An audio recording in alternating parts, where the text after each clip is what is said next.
Welcome to Wednesday. It's the 16th day of March 2022. Your Day Weather Podcast is being brought to you exclusively by Cowboy State Daily, Wyoming's news authority. Visit them at cowboystatedaily.com and on their Facebook page.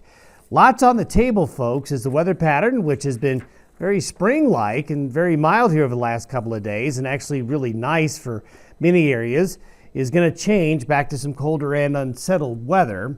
And we've got a lot on the table, not only with this next system coming on in, but another one late in the weekend and early next week. So trending colder. After a nice mild start to the week, rain and snow is coming for some of you. We have a disorganized storm system with areas of rain and snow developing over the next 48 hours. There's many areas of the western United States that'll have some areas of rain and snow, but it's going to be in patches. The only area that's going to really be organized is across parts of central Colorado, where there's going to be some pretty good, nice, wet spring snow and areas of rain and snow that will be good for many areas, especially of eastern Colorado, but some front range areas as well. Surrounding states will have chances of showers, but the most concentrated precipitation is going to be Colorado.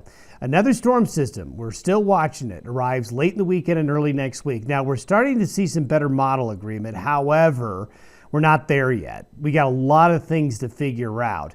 One thing we're pretty confident of is that we're going to have a pretty significant storm somewhere in the high plains and Rockies late in the weekend and early next week. But the placement of the storm is going to dictate the heaviest precipitation, and the placement of the storm is still very much up in the air, so stay tuned. But if we do see the system come together, there could be some very beneficial precipitation to some of the winter wheat areas of Colorado, Nebraska, southeast Wyoming, parts of Kansas. There could be some really badly needed precipitation for some of the central high plains coming with this system. There will be some snow with it as well, and some of it could be heavy. And we'll have the next few days here to figure things out. So we want to give a heads up to stock growers and travelers that we've got two systems, one coming through the next couple of days and another one late in the weekend and early next week. And you know what? There's another storm system that could arrive late next week. And the weather pattern next week and beyond through the end of March looks colder and unsettled. Now, the ultimate pattern change that is coming with this could be good because of the needed precipitation both on the plains and in the mountains. Today's satellite photo shows the cloudiness here across the Great Basin back into the Pacific Northwest with this disorganized area of low pressure. It's going to be a rather slow mover. Over the next 24 to 48 hours, it's going to trend like this, with the most organized piece of the storm ending up down here and a weaker area of low pressure up here. So the pattern is going to get stretched out and the energy stretched out a little bit, but there's going to be a concentration right here of some good precipitation developing tonight, tomorrow night, and into early Friday. And you can see it with the upper level chart showing this trough coming on into the west. Doesn't look like much, but systems this time of year carry with it a lot of instability and a lot of moisture.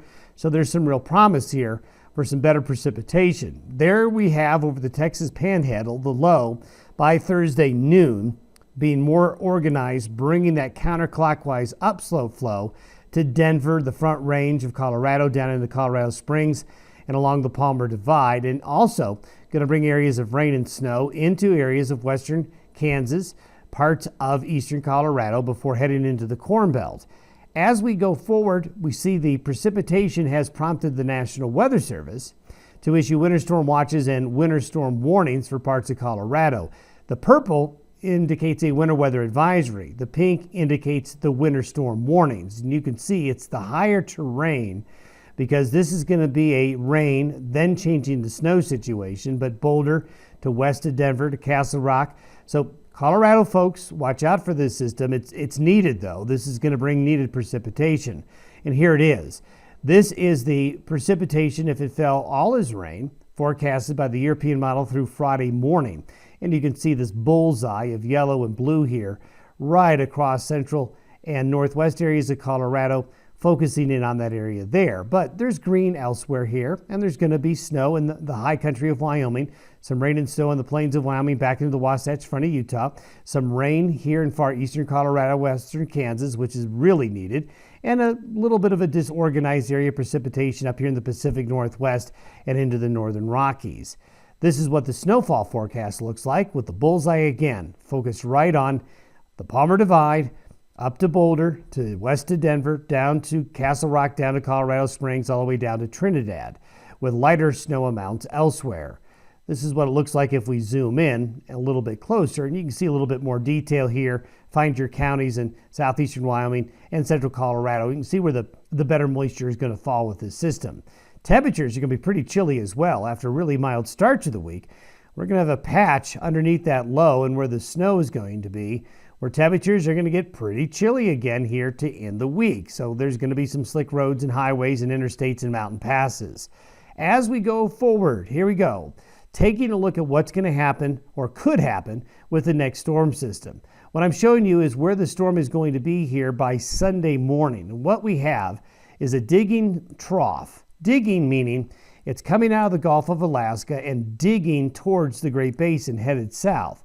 So by Sunday morning, we have an upper level low over Oregon and Washington diving very quickly south, headed down into the Four Corners area. Now this always is a tricky proposition with these storm systems this time of year because they can sometimes cover a lot of latitude, going from Alaska all the way down into the desert Southwest. I mean, this is a big track south.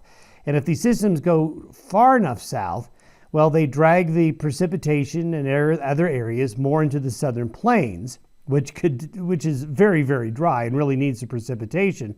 But at the same time, it could cause this area to miss out on any of the significant weather. That's why the placement of the storm is so important. So this is by Sunday morning. The system is digging into the Great Basin, headed towards the desert Southwest. Now I'm going to show you, and if you look up here in the upper left-hand corner of your screen, I'm going to show you 4 different computer models that we look at to try to get a handle on how the weather should evolve. The GFS, the American model, by Monday morning. All of these I'm going to show you are by Monday morning. The GFS has a very impressive low over northeastern New Mexico by Monday morning. If that happens, well, we'll see low pressure coming into the Great Basin, spreading rain and snow into the Intermountain West, and then as it gets better organized, the Gulf of Mexico is open for business, meaning we're going to get a southeast wind flow into the low due to the counterclockwise spin is going to be able to bring in Gulf of Mexico moisture. And if it does, this would be a very impressive rain and snow event right here as it develops. As we take a look now at the European model, look at the difference here. The European model is 2 things different with it. Number one, it's slower, and the energy is more directed south along the New Mexico-Arizona border here. So the European would be slower to evolve, and it would also drag the heavier precipitation more into this area here as opposed to areas further north. The Canadian model is kind of a hybrid of the European and the GFS model. It's more back over Tucson and Phoenix here, and the low is also slower, but it also is opening up the Gulf and helping to draw that moisture northwestward. Taking a look at the model out of Japan, the Japanese Meteorological Agency is showing the low right on the Four Corners, and if that happens, well, that directs the storm to be more directed up here and be more directed to the northern areas, more into Wyoming, more into Nebraska, South Dakota, and less into Colorado. Which one of these solutions will be true? One of these might be dead on. It might be a combination of these 4, or none of these could get it right. So we have several days to figure things out. But there's one thing definitely showing up here. All of them are showing a potent, moist, typical March storm coming together late Sunday into Monday and Tuesday. But the devil's in the details. Now, if we were just to look to see if the GFS or if the American model is correct, you could see some very impressive precipitation for eastern Colorado, western Kansas, southeastern Wyoming, Nebraska, down into the panhandles here, lesser amounts the further north. So it'll be really interesting to see where this will be the axis right here of the heaviest precipitation. It could end up right here, it could end up right here, it could end up right here. So we're getting a little bit more focused on a geographic standpoint of where we think the heavier moisture is going to be. But you could miss out completely up here, you could be in the bullseye here, or it could end up down here depending on the placement of the low. But thankfully it's several days out and we've got a few days to figure things out.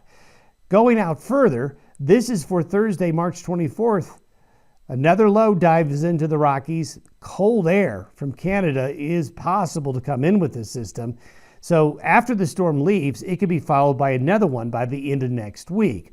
So there's a lot on the table. We see three significant events. The one coming here over the next 48 hours, the stronger one Sunday night, Monday, and then the next one following behind it around Thursday and Friday of next week. So lots on the table, lots to watch for, stock growers and travelers. Despite the nice spring-like start to the week, things are going to get busy again. Have yourself a great Wednesday. We'll see you tomorrow.